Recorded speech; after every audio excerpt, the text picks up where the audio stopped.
Isaías, capítulo 6, a partir do versículo 1.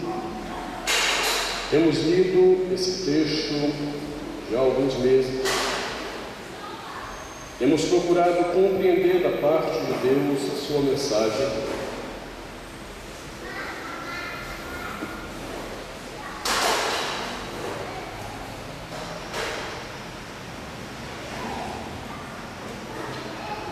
A palavra do Senhor diz: no ano da morte do rei Uzias, eu vi o Senhor assentado sobre um alto e sublime trono,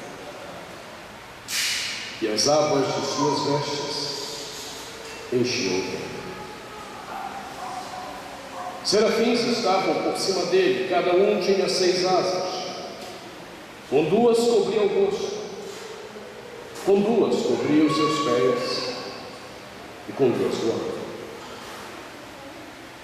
E clamavam uns para os outros, dizendo: Santo, Santo, Santo é o Senhor dos Exércitos. Toda a terra está cheia da sua glória. As bases do limiar se moveram à voz do que clamava, e a casa se encheu de fumaça. Palavra do Senhor, damos graças a Deus. Oremos ao Senhor. Pai, te agradecemos em nome do teu Filho amado Jesus por essa noite de adoração ao teu nome. Tu és digno, Senhor. És, na verdade, o único digno de toda adoração, louvor, reverência.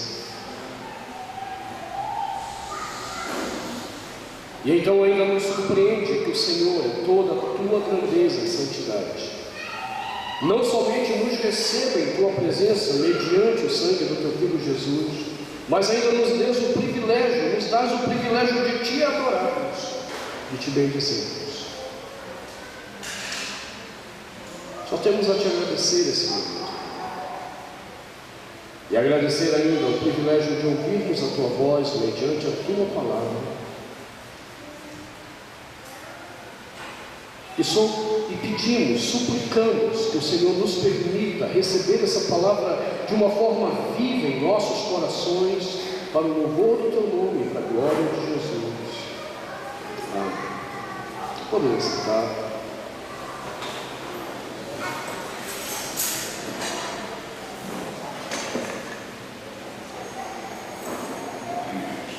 Corandel tem sido nosso desafio esse ano. Tem sido o desafio espiritual para as nossas vidas. Corandel. Viver na presença de Deus, sob a autoridade de Deus, para a glória de Deus. Temos dominicalmente buscado compreender isso à luz desse texto do profeta Isaías. Quando ele se depara com Deus, quando ele tem a visão do Senhor no templo, Isaías tem a visão corandel. Ele agora está vendo a presença de Deus, a realidade de Deus, e ele começa a compreender o que é viver na presença de Deus, sob a autoridade de Deus e para a glória de Deus. A percepção de Isaías disso se dá no versículo 5, como nós já dissemos, quando ele olha para si mesmo e diz: então disse eu, ai de mim. Até então Isaías não tinha noção exata de quem ele era e de como ele estava vivendo a vida dele. Como dissemos, para Isaías era muito fácil levantar-se para colocar o dedo na cara de Israel, daquele povo pecador, daquele povo miserável, carregado de iniquidade. Era fácil para Isaías dizer: vocês estão em pecado. Mas agora, diante de Deus, ele olha para si mesmo e diz: ai de mim. E então nós começamos a nos perguntar: Por que nós não compreendemos e nem vivemos uma vida de fato diante da presença de Deus, sob a autoridade dEle e para a glória dEle? Por que nós insistimos em viver uma vida como se Deus não estivesse presente em cada ato da nossa existência, em cada momento da nossa existência, em cada pensamento do nosso ser, como se Deus não soubesse, não visse e não se ofendesse com os nossos pecados? Por que nós nos rebelamos e não vivemos sob a autoridade dEle? Por que nós vivemos cada dia para nós mesmos e não para refletirmos a imagem de Deus, a glória dEle no mundo criado por Ele e que a Ele pertence? Então nós começamos a ver que Isaías, na verdade, já havia dito isso. Eles só não tinham percebido que esse problema era um problema dele também. Capítulo 1 de Isaías é o lugar onde ele havia anunciado o problema de Deus com o seu povo. Nós já vimos que esse capítulo 1 é, na verdade, uma peça de sentença de tribunal no mundo antigo. Foi escrito como uma peça de sentença de tribunal, quando pessoas chegavam e traziam alguma acusação, e aqui o acusador é Deus, contra o seu próprio povo. Então nós vimos que nós não vivemos uma vida corandel, em primeiro lugar, por causa da ignorância que nós escolhemos ter de Deus. Versículos 2 e 3 do capítulo 1, essa é a acusação de Deus. Vocês não têm entendimento, o meu povo não me conhece. E não é porque eles não tinham conhecimento, é porque eles não queriam realmente entrar em intimidade com Deus e conhecer Deus na vida prática deles. Em seguida nós olhamos que o segundo problema grave pelo qual nós não vivemos uma vida corandel é por causa do espírito de rebeldia que nós alimentamos em nosso coração contra o Senhor. E nós estamos aqui porque essa acusação ela é maior, ela é mais ampla. Do versículo 4 até o versículo 9, Deus apresenta a acusação contra o povo que, tendo a Ele como Deus, prefere se alimentar constantemente, diariamente, da rebeldia dos seus corações. Então nós examinamos no início, já no versículo 4, o problema dessa rebeldia, ou a essência dela. Versículo 4, a parte B diz que ela é caracterizada pelo abandono do Senhor, o desprezo do Santo de Israel e o voltar as costas para Deus. Por que nós vivemos uma vida que não leva em conta a presença de Deus, a autoridade dEle, a glória dEle? Porque nós escolhemos viver em rebeldia, uma rebeldia caracterizada por abandono, desprezo e costas viradas para o nosso Deus.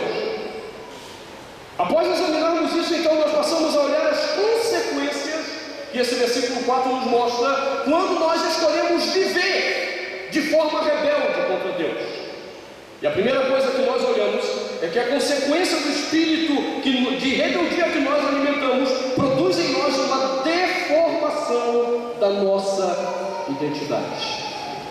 Pessoas rebeldes são pessoas deformadas na sua identidade. Então as primeiras palavras do versículo 4 nos mostram essa deformação. A primeira deformação é que todo o povo de Deus, eu e você, que somos salvos em Cristo Jesus, fomos chamados para sermos um povo bendito, um povo abençoado, e nos tornamos, por causa da nossa rebeldia, um povo maldito, amaldiçoado pelo Senhor. A expressão do versículo 4, ai desta nação,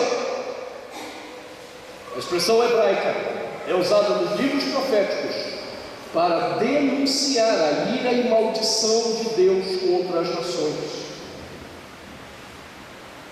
E aí nós vimos que isso não é comum para o povo de Deus,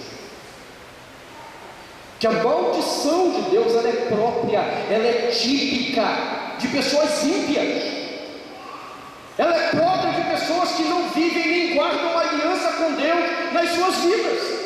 Mas a maldição não é típica daqueles que amam ao Senhor. Porém, mesmo os filhos de Deus têm guardado rebeldia no coração, que deformam a identidade de um ser bendito e tornam essa pessoa um ser maldito. Então nós olhamos isso e estamos examinando essa questão. A segunda questão então que foi analisada sobre a nossa identidade deformada é que após dizer ai, ele acrescenta a frase desta nação pecaminosa. Israel foi chamado para ser Goi Kodesh. Israel se tornou Goi Kodesh. Êxodo 19 é o texto paralelo que Isaías tem em mente quando Deus começa a falar essas coisas. E em Êxodo 19, Deus chamou Israel para ser uma nação santa. Olha a sua Bíblia, Êxodo 19, que nós vamos precisar olhar hoje de novo lá. Quando Deus traz aquele povo, aproximadamente 2 milhões ou 3 milhões de pessoas, lá no pé do Monte Sinai, Deus os havia tirado do Egito, Deus agiu com mão poderosa para constituir um povo para si, e então agora, liberto da escravidão, liberto do poder de Faraó, versículo 5 de Êxodo 19 diz: agora pois, se diligentemente ouvirdes a minha voz, guardardes a minha aliança, então sereis a minha propriedade peculiar dentre todos os povos, porque toda a terra é minha, e vós me sereis reino de sacerdotes e nação santa. E agora Deus está falando em Isaías com a nação santa, que em vez de ser Goi Kodesh, que é a expressão que aparece em Êxodo 19, 6, esse povo se tornou Goi Kodesh, um povo cheio de pecado. Isso então foi explicado pelo pastor Dejaci no último sermão do domingo passado. Hoje então eu quero olhar com você a terceira deformação que esse texto nos apresenta. Depois de mostrar que o povo dele, o povo santo que ele tinha escolhido, tinha se tornado maldito, havia se tornado uma nação pecaminosa, ele diz que este povo agora é um povo carregado de iniquidade. E aqui está então a terceira deformação que a rebeldia do coração produz em nós. Nós fomos chamados para sermos um povo que anunciasse a glória de Deus, e nos tornamos povo glorioso de iniquidade.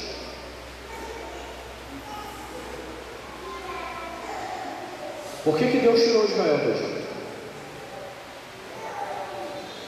Por que Deus chamou aquele povo, a quem ele disse, agora há pouco nós lemos, propriedade peculiar, propriedade minha, propriedade exclusiva, segundo o apóstolo Pedro vai reinterpretar na sua primeira carta isso?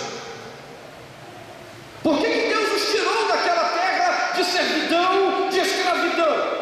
Irmãos, deixa eu te dizer uma coisa mais uma vez: Deus não fez isso para que você vivesse feliz, alegre, satisfeito. Deus não fez isso por tua causa. Para de fumar maconha.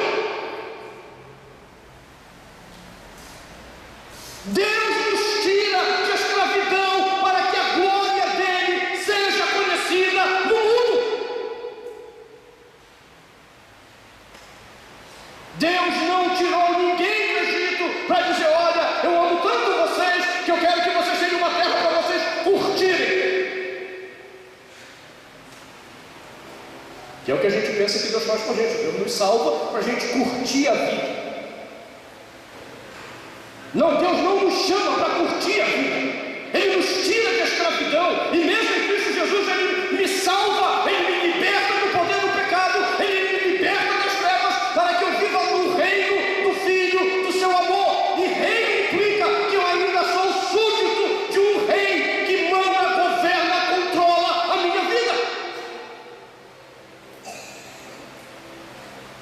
Eu não fui chamado para viver numa terra segundo o meu coração, mas para manifestar a glória desse Deus que me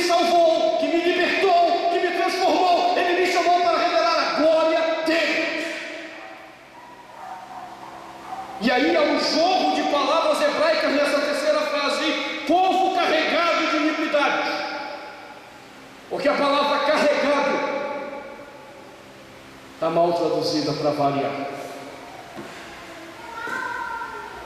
Palavra hebraica kavet, kavat, kavod, não significa carregar absolutamente nada. Kavet é a expressão que se refere à glória manifesta de algo.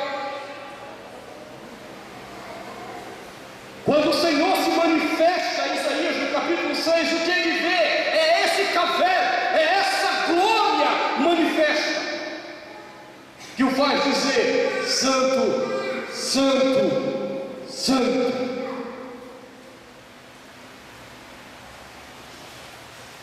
Deus havia chamado Israel para ser a glória manifesta do Senhor, dele mesmo no mundo. Lembra do profeta Oséias, quando ele casa com a prostituta? Qual é o nome de um dos filhos dele? Cabot. Nossa Bíblia, Cabot. Significa? O que é que significa? Foi-se a glória. É a mesma palavra, Kavod, Kavesh. Israel agora é um povo, sim, Kavesh, Kabed, Kavod, porém não da glória do Senhor, mas da iniquidade. Quando Deus chamou a mim e a você, quando Ele nos libertou do pecado, quando Ele trouxe a nossa vida diante de Cristo, é para que cada ato da nossa vida manifestasse para o mundo quem Deus é. Sabe o que é triste? É que então o mundo não conhece quem Deus é pelo nosso amor. Deus conhece a vergonha dos nossos atos.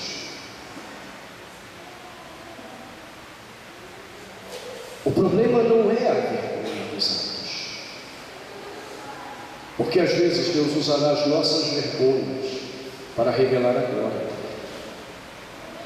O problema é quando nós queremos viver de uma forma vergonhosa no pecado. E fazemos da adoração um lugar apenas de ritual, e não um lugar de conserto da aliança. Quando nós achamos que podemos adentrar este lugar, achando que é possível subornar Deus com ritos, era assim que Israel entendia. Observem que a partir do versículo 10, Deus tem uma acusação contra essa iniquidade deles. Ele diz: ouvi a palavra do Senhor, vós príncipes de Sodoma, prestai ouvidos à lei do nosso Deus, vós povo de Gomorra. Você entendeu como a identidade foi embora aqui? Quem era Israel?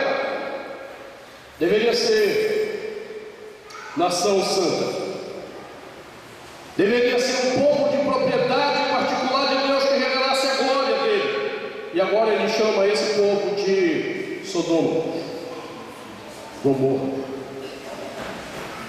A identidade foi embora. Mas observe que a deformação desse terceiro elemento da identidade é denunciado de uma forma muito forte no versículo 12, quando ele diz: quando vindes para comparecer perante mim, quem vos requereu o só pisardes dos meus atos? Quando vocês vêm ao culto para me adorar, quem pediu que vocês viessem aqui? Porque a gente acha que é um favor que a gente está fazendo para Deus. Em algumas igrejas é quase um favor imerecido para Deus. É como se Deus ficasse triste quando você faltasse no culto. É como se Deus estivesse lá no céu. Ai, por que ele não foi me adorar hoje? Puxa vida, eu senti tanta falta do irmãozinho que não foi ao culto. Não entenda, Deus não precisa que você esteja aqui. Deus não pediu para que você viesse aqui. Estar aqui é uma necessidade do nosso coração. Porque se não estivermos aqui adorando a Deus, o nosso coração, que foi criado por Deus como coração adorador, estará em casa adorando algo na televisão, estará no campo de futebol adorando alguma coisa no campo de futebol, estará em algum lugar adorando alguma coisa que não, senão o único Deus verdadeiro que deveria estar adorando. E Deus, quem foi que pediu para vocês entrarem aqui? Você está achando que é um favor você estar aqui? Aí Deus completa: não continueis a trazer ofertas vãs.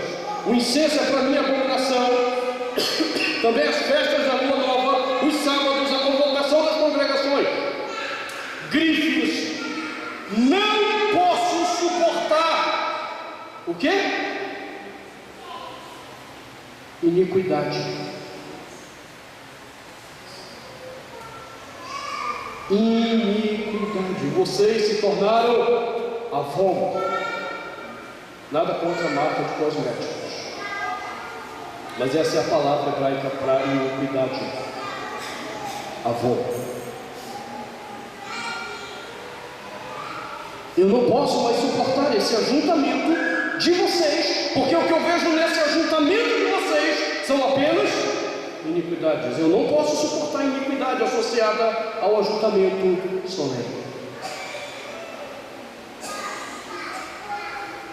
E aí então ele completa: as vossas festas da lua nova, as vossas solenidades, a minha alma as aborrece. A palavra hebraica é: eu as odeio, já me são pesadas, eu estou cansado de as sofrer. Pelo que quando estender vossas mãos, eu escondo de vós os meus olhos. E sim, quando vocês multiplicam as vossas orações, eu não as ouço, porque vossas mãos estão cheias de sangue. Há pessoas que acham que podem vir ao culto, barganhar com Deus os seus pecados, bater no ponto e dizer: ó Senhor, nos arrependemos do que fizemos, e aí saem daqui com o coração voltado ainda para o seu pecado, sem nenhuma decisão de abandonar a sua iniquidade, sem nenhum compromisso de consertar com Deus a aliança.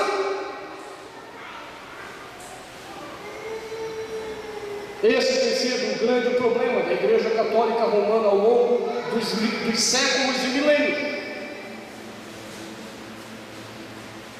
Uma igreja que tem compactuado com a iniquidade dos seus fiéis,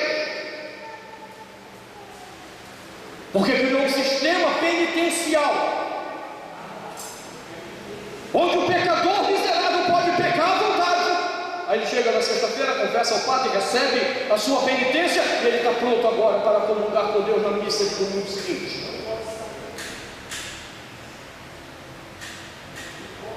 Os reformadores bateram duramente contra esse sistema,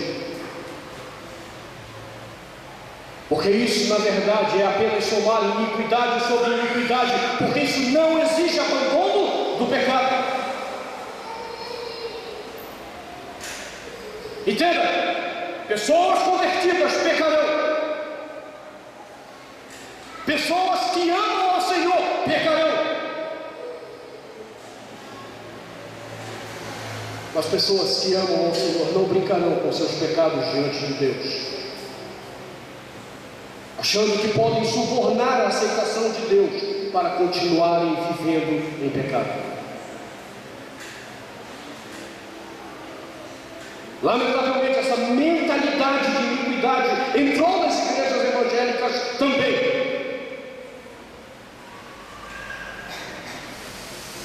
Crentes têm pecado, dobram o joelho para confessar, como se com isso pudessem subornar a Deus, levantam do chão, do seu joelho, do seu ajoelhar, para continuar pecando,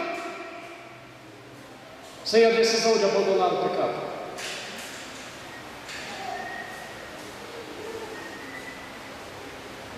Por isso Deus está dizendo: vocês transformaram o pecado agora em glória. A iniquidade de vocês é a glória de Israel. Porque vocês acham que podem chegar ali, praticar todas as prescrições rituais, vocês podem fazer uma liturgia bonitinha, perfeita, linda, maravilhosa, reverente, sem que o seu coração tenha tomado a decisão de abandonar aquilo que está de errado na sua vida.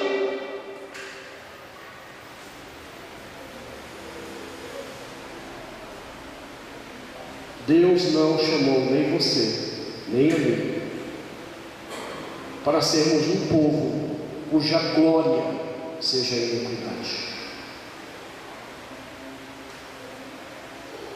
Deus chamou um povo de propriedade peculiar, particular, exclusiva, para ser a manifestação da glória dele no mundo.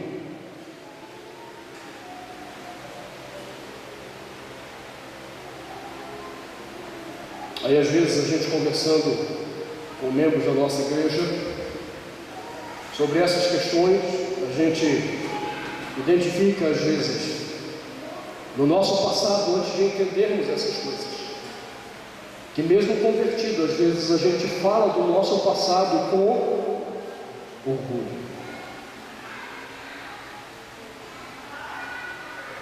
Esses dias eu conversava com um rapaz que eu estou mentoreando teologicamente, o irmão está meio desorientado. Ele conheceu a teologia reformada, é ligado a um dos grandes líderes evangélicos aqui de Brasília, é ali com o cara, e ele está numa crise doida. Hoje pela manhã me ligou de novo. Na penúltima vez que ele me ligou, ele disse: pastor, está difícil, eu não consigo mais ouvir este meu líder. O problema é que eu tenho uma dívida muito grande com ele. Eu tenho um respeito muito grande por ele, mas não está dando mais para ouvir.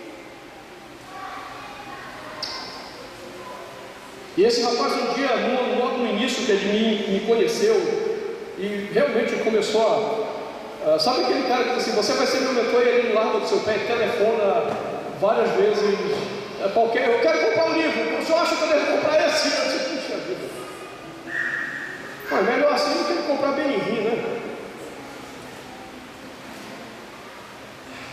Então um dia ele, conversando comigo, ele disse que ele conversou com um rapaz, que é conhecido meu inclusive, que tem um grande conhecimento teológico. E aí quando ele questionou esse conhecimento desse rapaz, esse rapaz ficou muito irado com ele. Do tipo assim: quem é você para me questionar? E começou a apelar. E aí ele olhou para esse rapaz e disse: irmão, eu não estou entendendo por que você está apelando desse jeito. Por que você está irado? E a resposta do irmão foi: irado eu? É que você ainda não sabe como era a minha vida antes, cara. Eu andava com traficante, eu fazia isso, eu fazia aquilo. E quando o cara terminou de falar, isso ele, entendeu? Ele evocou o passado dele para dizer: eu mudei, você não me conhece. Eu disse assim: estranho, você fala como alguém que tem orgulho do que fez no seu passado, não como alguém que tem vergonha e se arrepende do que fez. Você já reparou isso? Qual é a nossa glória, irmãos? É a iniquidade?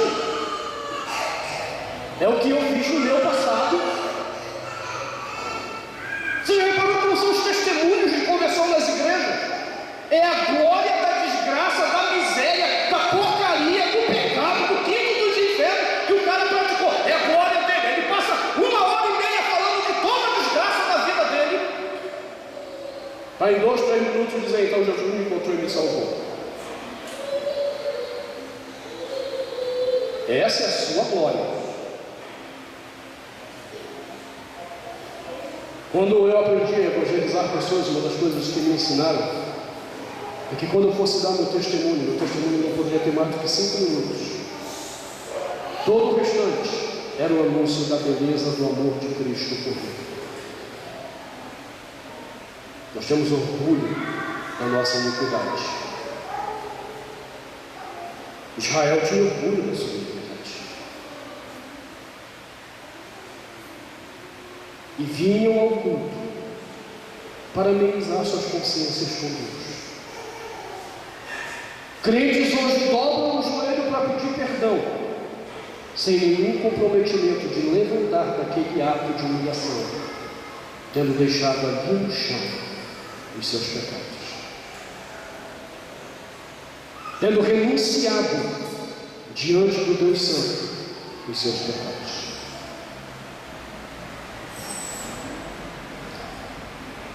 Se nós estamos entendendo que um sério problema é que nós transformamos o nosso pecado em algo glorioso, então nós precisamos entender agora quais são as lições do Senhor sobre isso. O que é iniquidade, afinal de contas? Por que essa palavra ela aparece? Uma vez que Deus já havia dito no início do versículo 4: ai desta nação pecaminosa, Goi Roté. E agora ele diz: povo carregado de iniquidade, An Kavesh Avô.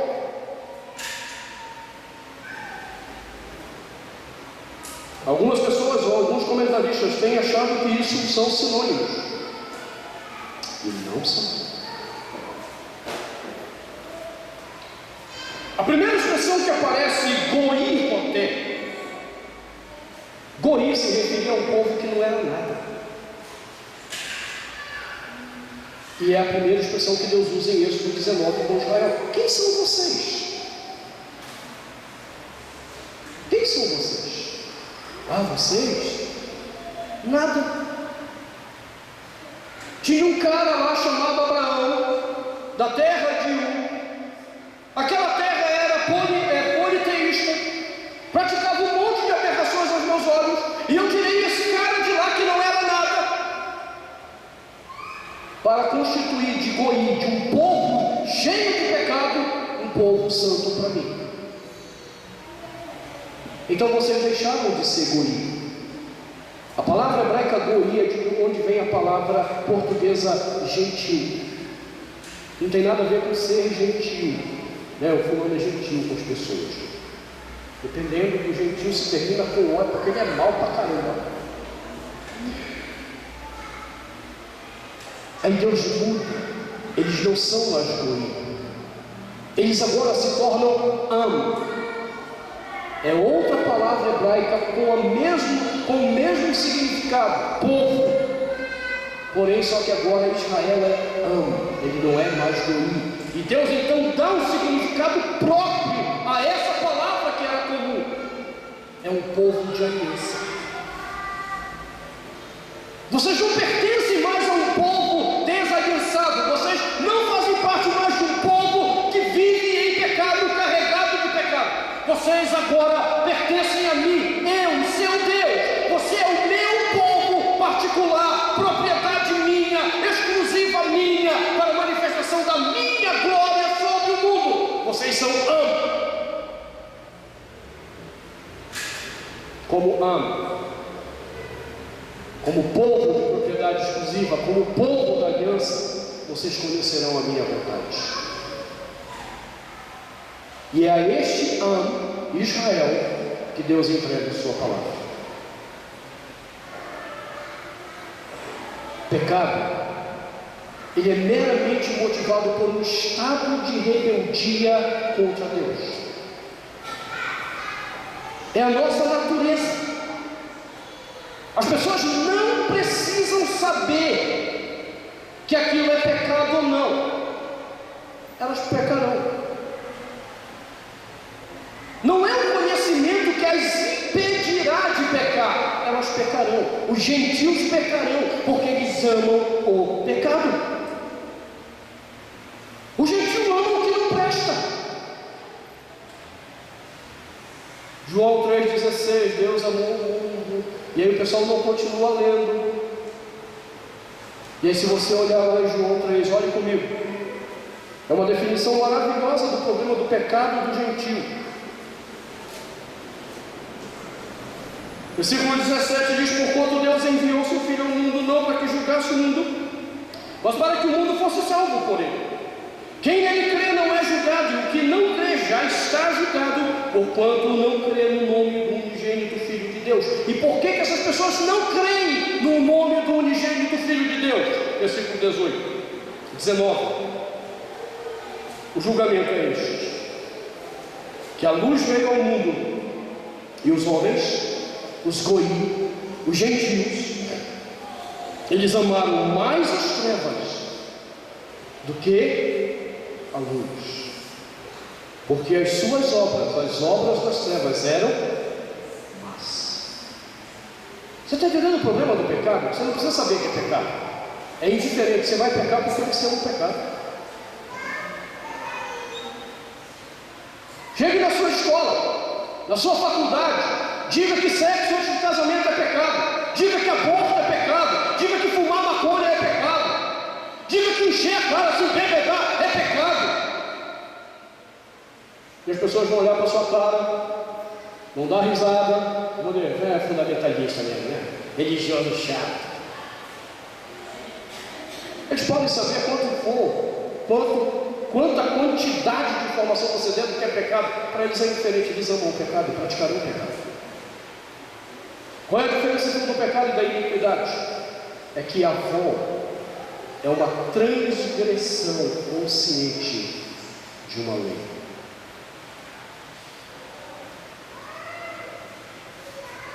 O povo de Deus recebeu a instrução do Senhor para viver de acordo com a vontade de Deus. Deus nos entregou a sua palavra e nós devemos crer nessa palavra. O problema é que nós decidimos transgredir conscientemente essa palavra. Quando o profeta Isaías está falando isso, é um pouco mais doloroso. Eu já disse a vocês em outros sermões que quando Israel lida com a questão do conhecimento, isso é bem interessante. Quantos de vocês já leram a Bíblia toda aqui? Levanta a mão. Muito bem, os que não leram estão desafiados a ler. Quantos já leram mais de uma vez o Antigo Testamento? Levanta a mão. Joia. Quem não leu está desafiado a ler. Na terceira vez eu vou dizer: se converta.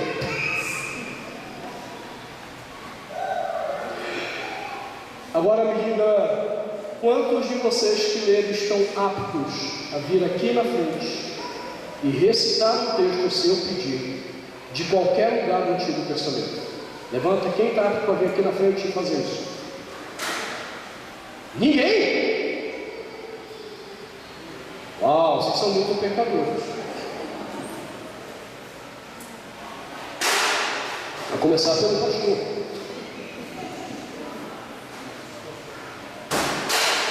Chame um judeu. Peça para ele recitar uma parashut do livro X. E ele sabe exatamente o que está escrito lá.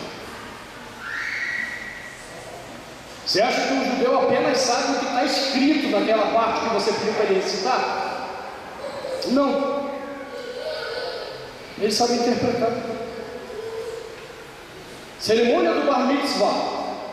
O garotão que a gente insiste em chamar de adolescente, o coitadinho, o pobrezinho, assim, pobrezinho. Vocês pecadores da Eliseu tirando sarro do pessoal da minha terra que fala desse jeito. Lá no Amapá está tudo assim, diminutivo. É o pobrezinho, irmãozinho. Aos 13 anos, o judeu se torna homem e não adolescente. Ele é homem, ele não é um moleque. É homem que tem responsabilidades, primeiramente diante da lei de Deus. Isso é Bar Mitzvah, filho do mandamento. E por causa disso, ele é responsável agora socialmente. Então, aos 13 anos, esse moleque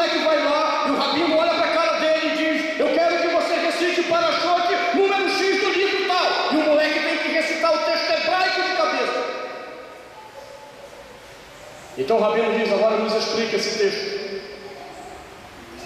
E aos 13 anos, aquele moleque é um intérprete da palavra de Deus, igualzinho o nosso filho.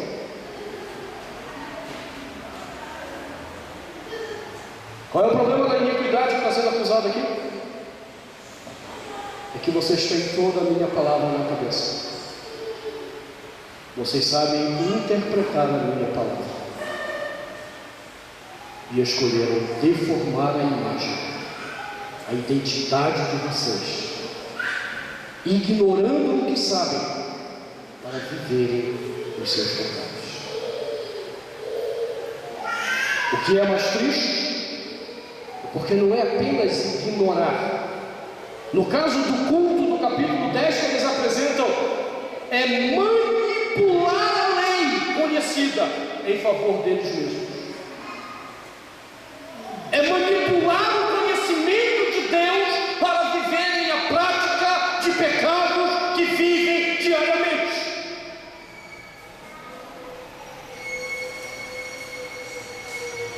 E aí nós temos visto isso direto.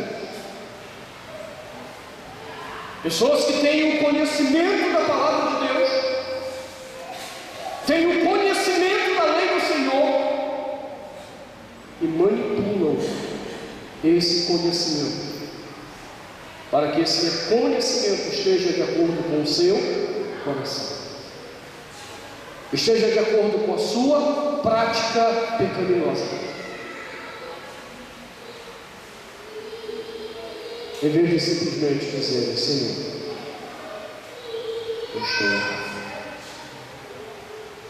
tenho pecado contra ti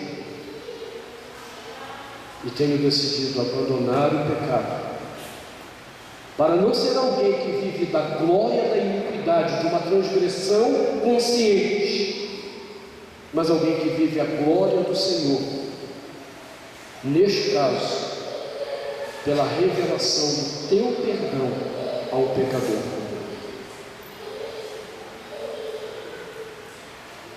É isso que Deus está acusando Israel.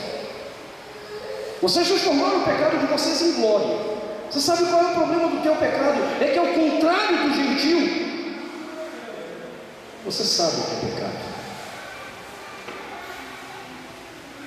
Você conhece a minha palavra.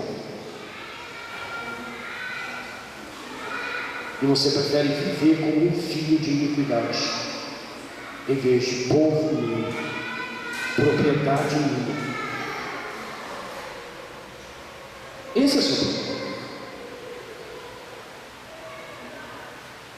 Então Deus está dizendo para esse povo: eu não te chamei para ter orgulho do seu pecado, eu não te chamei para ser um povo que revela a tua iniquidade para o mundo, eu te chamei para ser povo meu, que revela a minha glória sobre o mundo em que você vive.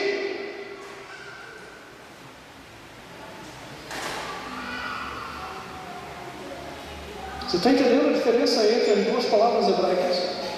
Roté e avó. Roté é típica de gentios. Eles não estão nem aí para a verdade.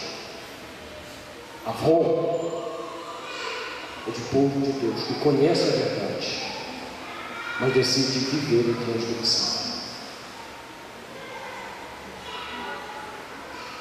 Povo cuja glória é transgredir a lei de Deus, cuja glória é transgredir a palavra de Deus.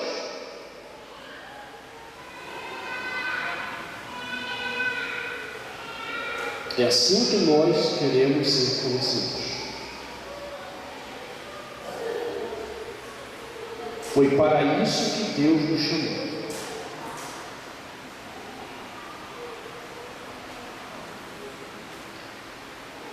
Eu terei que continuar esse sermão no próximo domingo, mas eu gostaria que você começasse a entender.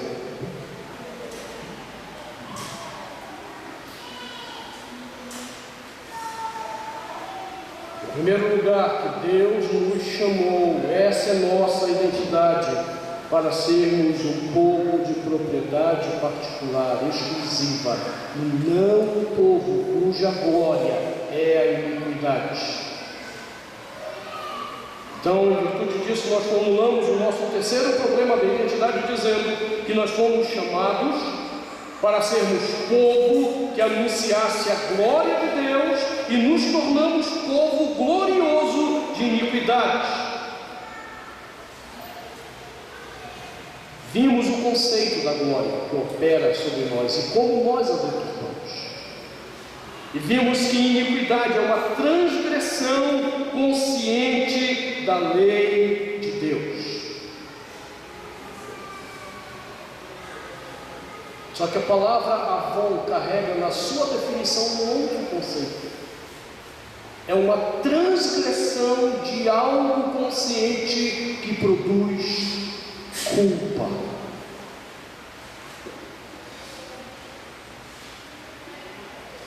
Então eu quero examinar no próximo domingo que culpa é essa que a iniquidade gera em nosso coração. E talvez isso vá ajudar você a entender, quando você peca, de onde vem essa culpa maldita que persegue o coração, mesmo de pessoas que se arrependem. E talvez você vai entender por que às vezes você se sente culpado por algo, sem que você consiga pontuar exatamente algo concreto para essa culpa. E talvez você vá compreender por que você vive aquele dilema: eu não consigo me perdoar, pastor. Todas as nossas culpas estão associadas, enquanto crentes, ao problema da iniquidade. Então, no próximo domingo, eu quero examinar o problema da culpa que nasce da iniquidade. E vermos como Deus nos ensina a lidar com a culpa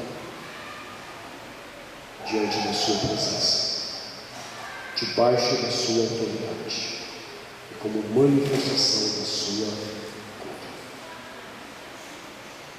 Eu quero convidar você a fechar seus olhos nesse momento.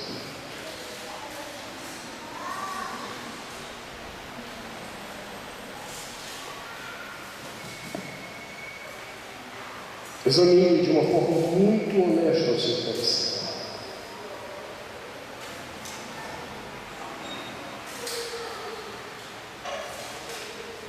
Aliste iniquidades que estão operando em você. Pecados que você sabe que são pecados. Pecados que você tem tentado subornar Deus com um culto, com uma oferta, com algum tipo de sacrifício, simplesmente para não abandoná-lo.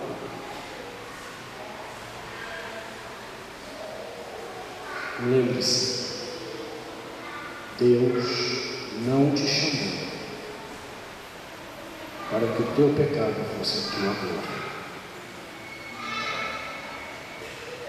Deus te chamou para que a glória dele fosse a tua razão de ser. Se você tem encontrado essas iniquidades, o Santo Espírito te convida neste momento a se arrepender, a deixar diante do altar, para que você seja curado, para que você seja perdoado.